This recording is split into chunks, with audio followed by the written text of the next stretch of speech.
अस्सलाम वालेकुम नाज़रीन, मैं मोहम्मद असलम हुसैन सियासत के इस आलमी खबरनामे में आप सबका इस्तकबाल करता हूँ। पेश है आज की कुछ अहम खबरें। इजराइल ने आज खतर के दारुल दोहा पर हमला किया है। खतर के दारुल दोहा में इजरायली फिजाई हमलों के नतीजे में हमास की आला क़यादत को निशाना बनाया गया। अरब मीडिया के मुताबिक इस कार्रवाई में हमास के सीनियर रहनुमा खालिद मिशाल, खलील अहया और ज़हीर जबरैन जाँ बहक हो गए। ऐन शाहिदीन का कहना है कि दोहा के इलाके खतारा में एक के बाद दीगर से ज़ोरदार धमाके सुनाई दिए, जिनकी तादाद कम अज़ कम 6 बताई जा रही है। इत्तलात के मुताबिक इन धमाकों का निशाना वो इमारत बनी जहां हमास के नुमाइंदे खतर में जारी मुज़ाकरात के सिलसिले में मौजूद थे। इजरायली फ़ौज और खुफिया एजेंसी शैनबेट ने एक मुश्तरका बयान में हमले की जिम्मेदारी कबूल करते हुए फ़िज़ाइया ने दोहा में हमास की क़यादत को निशाना बनाया। इजरायली मीडिया ने भी एक अहलकार के हवाले से इस कार्रवाई की तस्दीक की। वाज़ह के हालिया दिनों में इजरायली फ़ौज के सरबराह एयाल ज़मीन ने ऐलान किया था कि हमास की क़यादत जहां भी होगी इसे निशाना बनाया जाएगा। इनका कहना था कि हमास की बड़ी क़यादत बैरून मुल्क मुक़ीम है और फ़ौज अपने अहदाफ तक पहुंचने की मुकम्मल सलाहियत रखती है। वाज़ह के जुलाई 2024 में भी इजराइल ने ईरान के दारकूमत तेहरान में हमास के रहनुमा इस्माइल हनिया को एक फ़िदाई हमले में निशाना बनाया था। इसके अलावा गुज़िश्ता बरसों में लेबनान, शाम और यमन में भी हमास और इसके इत्तेहादियों पर इजरायली कार्रवाई की जा चुकी है। फ़लस्तीनी सदर महमूद अब्बास ने कहा है कि इजराइल की गाज़ा पर जंग के खात्मे के 1 साल के अंदर पार्लिमानी और सदारती इंतख़ाबात के इनेकाद की तैयारियां जारी है। सरकारी फ़लस्तीनी खबरसां एनसी वाफा के मुताबिक ये बात उन्होंने लंदन में बरतानिया की नई मुक़र्रर करदा वज़ीर ख़ारजा योवेट कोपर के साथ मुलाकात के दौरान कही, जिसमें मकबूजा फ़लस्तीनी इलाक़े में ताज़ा तरीन सूरत हाल और रियासत फ़लस्तीन और बरतानिया के दरमियान दो तरफ़ा ताल्लुक़ात पर गुफ्तगू हुई है।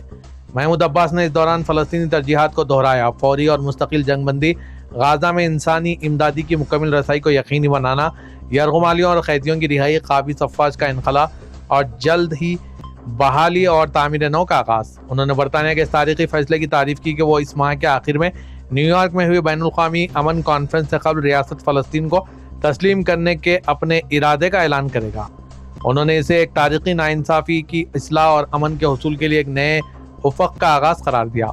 दीगर कई मगरबी ममालिक जिनमें बेल्जियम, फ्रांस, ऑस्ट्रेलिया और कनाडा शामिल है, इस माह अक़वाम मुत्तहिदा की जनरल असम्बली के इजलासों के दौरान रियासत फ़लस्तीन को तस्लीम करने की तैयारी कर रहे हैं। महमूद अब्बास ने कहा कि कोई भी जमात या उम्मीदवार जो इंतख़ाबात में हिस्सा लेना चाहते हैं, इसे फ़लस्तीन लिबरेशन ऑर्गेनाइजेशन के सियासी प्रोग्राम, बैनुल-अक़वामी वादों, वाहिद अथॉरिटी, एक कानून और एक जायज़ सिक्योरिटी फोर्स के उसूल की पाबंदी करनी होगी। भारत और इजराइल ने एक दो तरफा सरमायाकारी मुआहदे पर दस्तखत किए हैं, जिसका मकसद तिजारत और माली ताउन को वसअत देना है। हालांकि तल अवीव गाज़ा में नस्लकुशी के बाद बढ़ती हुई सियासी तन्हाई का सामना कर रहा है। यह मुआहदा नई दिल्ली में इजराइल के दाएं बाजू के वजीर खजाना बेज़लेल स्मोट्रिच के 3 रोज़ा दौरे के दौरान तय पाया, जिन्होंने अपनी भारतीय हम मनसब निर्मला सीतारमण से मुलाकात की। इजरायली हुकूमत के बयान के मुताबिक यह पहला दो तरफा सरमायाकारी मुआहदा है जो भारत ने इक़्तिसादी ताउन और तरक्की की तंजीम OECD के किसी रुकन के साथ किया। भारत की वजारत खजाना ने इस मुआहदे को एक तारीखी संग-ए-मिल करार दिया जो फिनटेक, बुनियादी ढांचे, मालियाती ज़वाबित और डिजिटल अदायगियों में ताउन को फ़रोग़ देगा। सीतारमण ने साइबर सिक्योरिटी, दिफा, जिद्दत और आला टेक्नोलॉजी में ताउन पर भी जोर दिया। स्मोट्रिच, जिन्हें कई मगरबी हुकूमतों ने गैर कानूनी मगरबी किनारे की बस्तियों से ताल्लुक़ की वजह से पाबंदियों का सामना है, उन्होंने इस मुआहदे को दोनों ममालिक के मुश्तरका विजन के लिए एक अहम स्ट्रैटेजिक कदम करार दिया। उन्होंने सोशल मीडिया प्लेटफॉर्म एक्स पर लिखा कि आज इजराइल और भारत के दरमियान तय पाए मुआहदा हमारी इक़्तिसादी तरक्की, जिद्दत और बाहमी खुशहाली की अक्कासी करता है। इजरायली वज़ीर-ए-आज़म बेंजामिन नेतन्याहू ने फ़ख्र से कहा है कि इनकी अफ़वाज ने गाज़ा शहर में 2 दिन के अंदर 50 रिहायशी टावर्स को तबाह कर दिया है और इस इलाके के सबसे बड़े शहरी मरकज़ पर कब्जा करने के मंसूबों के एक हिस्से के तौर पर मजीद मस्मार करने का वादा किया। बेंजामिन नेतन्याहू ने कहा कि पिछले 2 दिनों में इनमें से 50 टावर गिर चुके हैं। नेतन्याहू ने एक वीडियो पैगाम में कहा है कि फ़िज़ाइया ने इन्हें गिराया है, यह तो शुरुआत है। इसकी अफ़वाज अब गाज़ा शहर में मुनज़्ज़म हो रही है। उन्होंने रिहायशियों को खबरदार करते हुए कहा कि ये एक ताकतवर ऑपरेशन का पेशकीमा है, लिहाजा मैं गाज़ा के रिहायशियों से कहता हूँ कि वो वहाँ से निकल जाए। फ़लस्तीनी ग्रुप हमास ने इन बयानात की सख्त मज़म्मत करते हुए इन्हें बैनुल-अक़वामी बरादरी के सामने खुलेआम सरजद जराइम की बदतरीन शक्लों में से एक करार दिया। वाज़ह के जुमे के रोज़ इजरायली क़ुव्वतों ने गाज़ा शहर में कसीरुल मंजिला इमारतों को निशाना बनाना शुरू किया था, जो सैकड़ों बेघर शहरियों को पनाह दे रहे थे। गाज़ा के सेहत के हुक्काम के मुताबिक इजराइल अक्टूबर 2023 से अब तक 64,500 से ज़्यादा फ़लस्तीनियों को हलाक कर चुका है।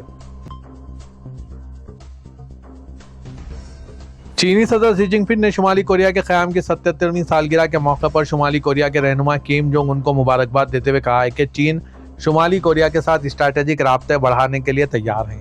सरकारी खबरसां एनसी सिन्हुआ के मुताबिक शी जिनपिंग के पैगाम में कहा गया है कि चीन इलाकाई व आलमी अमन और तरक्की के लिए शुमाली कोरिया के साथ करीबी ताउन बरकरार रखने का ख्वाह है। शी जिनपिंग ने कहा है कि बीजिंग स्ट्रैटेजिक मवासलात को बढ़ाने, अवामी जमहूरिया कोरिया के साथ करीबी ताउन को बरकरार रखने और चीन और शुमाली कोरिया की दोस्ती को फरोग देने के लिए तैयार हैं। शी जिनपिंग ने दोनों ममालिक के सोशलिस्ट कास की निशानदेही की और दोनों फरीकीन पर जोर दिया कि वो खित्ते और दुनिया में अमन और तरक्की के लिए ज़्यादा से ज़्यादा किरदार अदा करें। दूसरी जंग अजीम के अख्ताम पर जज़ीरा नुमा कोरिया को जापानी हुक्मरानी से आज़ाद कराने के बाद शुमाली हिस्से में एक कम्युनिस्ट हुकूमत कायम की गई है। नेपाल में नौजवान मुजाहिरीन ने पार्लियामेंट की इमारत को आग लगा दी, जबकि 73 साल वज़ीर-ए-आज़म के.पी. शर्मा ओली ने मुश्तिल अवाम के दबाव पर इस्तीफा दे दिया। फ्रांसीसी खबरसां इदारे AFP के मुताबिक आज मंगल को इन वाक़यात से एक रोज़ कबल हुकूमत के खिलाफ मुजाहिरों के दौरान सिक्योरिटी फोर्सेस की कार्रवाई में कम अज़ कम 19 अफराद हलाक हो गए, जो कि हालिया सालों में सबसे खूनी क्रैकडाउन तस्वुर किया जा रहा है। गुज़िश्ता रोज़ शुरू हुए इन मुजाहिरों में सोशल मीडिया पर आयत पाबंदी के खात्मे और बदउनवानी के खिलाफ कार्रवाई के मुतालबात किए गए थे। अगरचे हुकूमत ने आज मंगल को सोशल मीडिया ऐप्स दोबारा बहाल कर दिए, ताहम मुजाहिरे शिद्दत इख्तियार कर गए। आज मंगल को मुजाहिरीन ने कम्युनिस्ट पार्टी के रहनुमा और 4 बार वज़ीर-ए-आज़म रहे के.पी. शर्मा ओली के घर पर हमला करके इसे आग लगा दी। इसके बाद मुश्तिल हुजूम ने, जिनमें से कुछ के पास खुदकार हथियार भी थे, सरकारी इमारतों का घेराव किया। पार्लियामेंट की इमारत से भी धुएं के बादल उठे दिखाई दिए। पार्लियामेंट सेक्रेटरी के तर्जुमान इकराम गिरी ने AFP को बताया कि सैकड़ों अफराद पार्लियामेंट के अहाते में दाखिल हो गए और मरकजी इमारत को आग लगा दी। मुजाहिरीन, जिनमें ज़्यादातर नौजवान मर्द शामिल थे, कौमी परचम लहराते हुए वाटर कैनन से बचने की कोशिश करते रहे। दीगर मुजाहिरीन ने सियासतदानों की जायदादों और दीगर सरकारी इमारतों को भी निशाना बनाया। काठमांडू एयरपोर्ट खुला रहा, ताहम तर्जुमान रेंजी शर्पा के मुताबिक कुछ परवाजें मनसूख की गई क्योंकि धुएं के बायस हद निगाह मुतासिर हुई। वज़ीर-ए-आज़म ओली ने आज मंगल को अपने बयान में कहा है कि मैं आज से वज़ीर-ए-आज़म के ओहदे से मुस्तफ़ी हो रहा हूँ ताकि सियासी हल की जानिब मज़ीद पेशरफ मुमकिन हो सके और मसाइल का हल निकाला जा सके। वज़ीर-ए-आज़म नेपाल के ओहदे से मुस्तफ़ी होने के बाद सुना गया है कि वहाँ के सदर ने भी अपना इस्तीफ़ा पेश कर दिया है। बरतानिया की नई वज़ीर दाखिला ने कहा है कि इन ममालिक के वीज़े मुअत्तल किए जा सकते हैं जो ताउन नहीं करते और पनाहगज़ीनों की वापसी के मुआहदे पर रज़ामंद नहीं होते। स्काई न्यूज़ के मुताबिक सहाफ़ियों से बात करते हुए नई वज़ीर दाखिला शबाना महमूद ने बार बार कहा कि इनकी अवलिन तरजीह सरहदों को महफूज बनाना है। उन्होंने मुतालबा किया कि वो ममालिक अपने इन शहरियों को वापस लें जिनको बरतानिया में रहने का कोई कानूनी हक हासिल नहीं। बरतानवी हुकूमत को इंग्लिश चैनल के जरिए छोटी कश्तियों की आमद को रोकने के लिए शदीद दबाव का सामना है। 5 साल अब तक 30,000 से ज़्यादा अफराद बरतानिया पहुँच चुके हैं, जिनमें सिर्फ हफ्ते को पहुँचने वाले 1,000 से ज़्यादा अफराद भी शामिल थे। नई वज़ीर दाखिला अपने हम मनसबों के इजलास की मेज़बानी कर रही है जो 5 आइज़ इंटेलिजेंस शेयरिंग इत्तेहाद के रुकन ममालिक से ताल्लुक़ रखते हैं। इनमें अमेरिका, ऑस्ट्रेलिया, कनाडा और न्यूजीलैंड शामिल हैं। वज़ीर दाखिला इस बात पर तबादला ख्याल कर रहे हैं कि सरहदों को महफूज बनाने के लिए हम मज़ीद क्या कर सकते हैं ताकि तमाम शहरी खुद को महफूज महसूस कर सकें। इजलास के दौरान सहाफ़ियों से गुफ्तगू करते हुए शबाना महमूद ने कहा कि ऐसे ममालिक जो ताउन नहीं करते उनके बारे में हम बात कर रहे हैं कि 5 आइज़ ममालिक के दरमियान हम किस तरह के ताउन पर मबनी इक़दाम कर सकते हैं। फ्रांस के दारुल-हुकूमत पेरिस के इलाके की मुख्तलिफ मसाजिद के बाहर 9 सुअरों के सर मिले हैं, जिसके बाद पुलिस ने मामले की तहकीकात शुरू कर दी। फ्रांसीसी खबरसां AFP के मुताबिक सिटी पुलिस के सरबराह लोरान न्यूनीज ने एक्स पर एक बयान में बताया कि इस नफरत अंगेज मामले की हर मुमकिन हद तक तहकीकात की जाएगी। मुकामी हुकाम का कहना है कि सुअरों के 6 सर अवामी गुजरगाह से मिले हैं, जबकि 3 सर करीबी इलाकों से बरामद हुए। फ्रांस के वज़ीर दाखिला ब्रूनो रेटिबो ने कहा है कि इस तरह के वाक़यात काबिल मज़म्मत, इश्तियाल अंगेज़ और नाकाबिल कबूल है।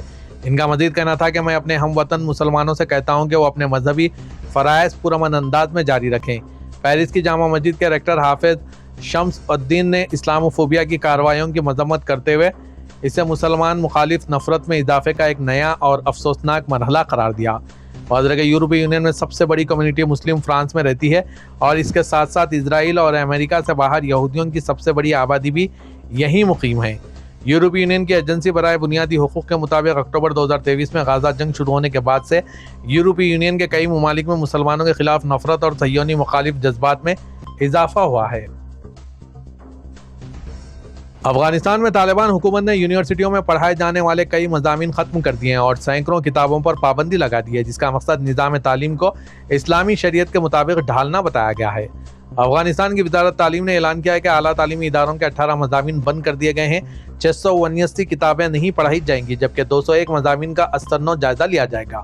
وزارت نے کہا کہ یہ فیصلہ علماء و ماہرین کے مشورے کے بعد کیا گیا ہے، جس کا مقصد جامعات کے نصاب کو اسلامی شریعت اور حکومت کی پالیسیوں کے مطابق ڈھالنا ہے۔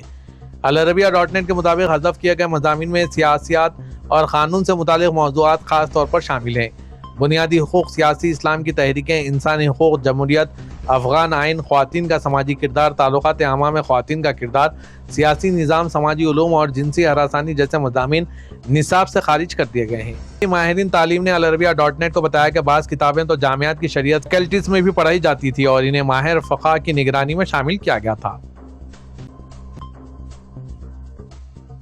سعودی وزیر خارجہ شہزادہ فیصل بن فرحان سرکاری دورے پر تونس پہنچ گئے ہیں۔ سعودی پریزیڈنسی کے مطابق وہ سعودی تونس سیاسی مشاورت اور فالو اپ کمیٹی کے چوتھے اجلاس میں شرکت کریں گے۔ ان کا استقبال تونس وزیر امور خارجہ محمد علی نفتی نے کیا۔ استقبال کرنے والوں میں تونس میں سعودی سفیر ڈاکٹر عبدالعزیز صقر بھی موجود تھے۔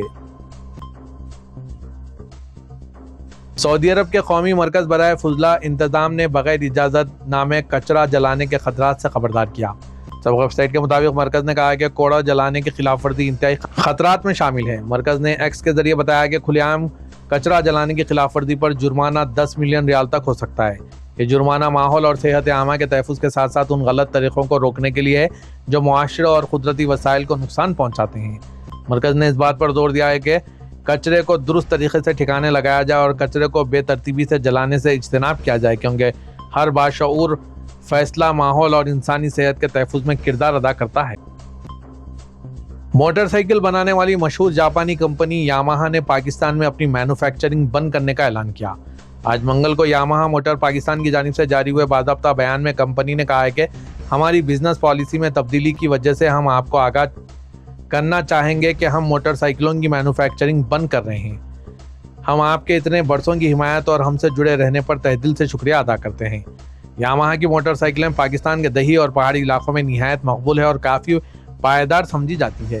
کمپنی نے مزید کہا کہ کمپنی کی پالیسی کے مطابق یاماہا کے پاکستان میں ڈیلروں کے ذریعے اسپیئر پارٹس کی فراہمی جاری رہے گی، جبکہ وارنٹی سروسز اور کسٹمر سپورٹ بھی جاری رہے گی۔ خیال رہے کہ اس سے قبل پاکستان میں گاڑیاں بنانے والی جاپانی کمپنیوں نے عارضی طور پر اپنے پلانٹ بند کیے تھے، جن کی وجہ ملکی معیشت اور ڈالر کی قیمت میں اضافہ بتایا گیا تھا۔